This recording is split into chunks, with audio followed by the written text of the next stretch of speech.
Et il y a un détail ici, c'est que, non que détail, Joseph est jeté en prison, mais Joseph ne se justifie pas. Il ne dit pas que c'est faux. Voilà un détail. Si nous pouvions arriver à ce niveau, quand on nous accuse injustement, gardez le silence. Vous voyez comment Joseph est la figure anticipative du Seigneur Jésus-Christ. Voilà notre niveau de comparaison. Jésus, quand il est accusé, il garde le silence. Il passe devant Pilate, il garde le silence. Il ne dit rien. Il laisse faire. Joseph aurait pu se défendre, mais il garde le silence, comme cette histoire de cet homme pieux, il y a plusieurs siècles, un célèbre homme de Dieu, très pieux, célèbre pas par sa grandeur, mais par sa piété, par sa crainte de Dieu. Donc il était réputé en Allemagne il y a plusieurs siècles. Un certain Henri, je n'ai pas exactement son nom de famille, mais son prénom était Henri. Il avait la réputation de craindre Dieu, d'être pieux.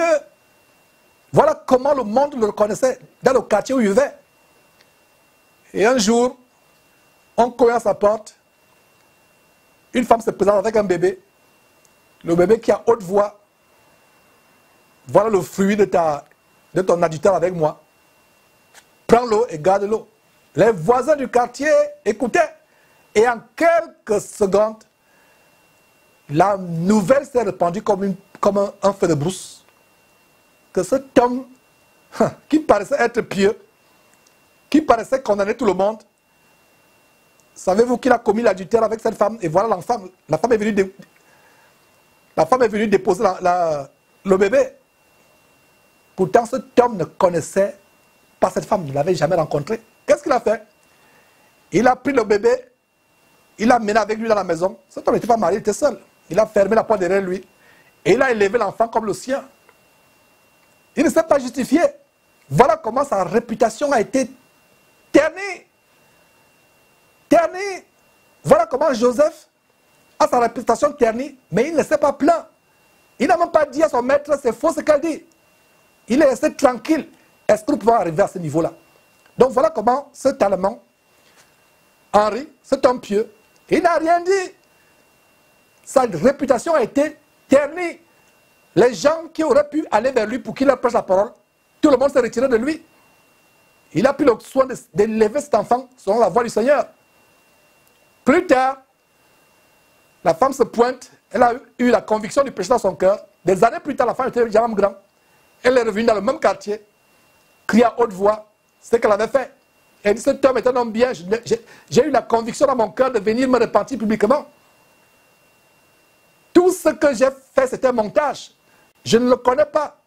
D'ailleurs, je ne sais même pas qui est le père de cet enfant. Je ne l'ai jamais rencontré. C'est que je voulais tout simplement quelqu'un pour prendre mon enfant. Voilà comment le diable a utilisé cette femme pour ternir la réputation du frère Henri. Mais il a gardé le silence.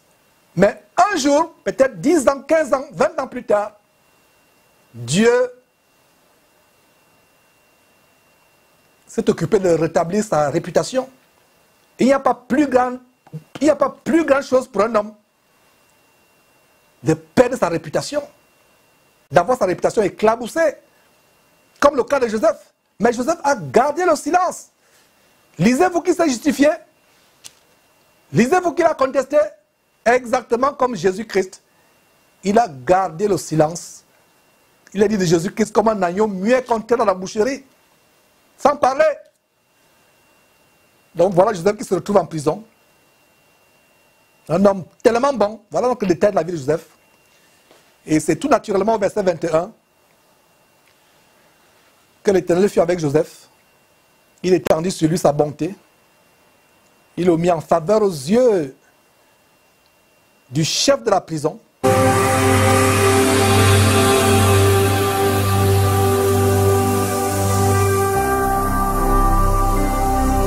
Jésus-Christ TV, vous connaîtrez la vérité et la vérité vous affranchira.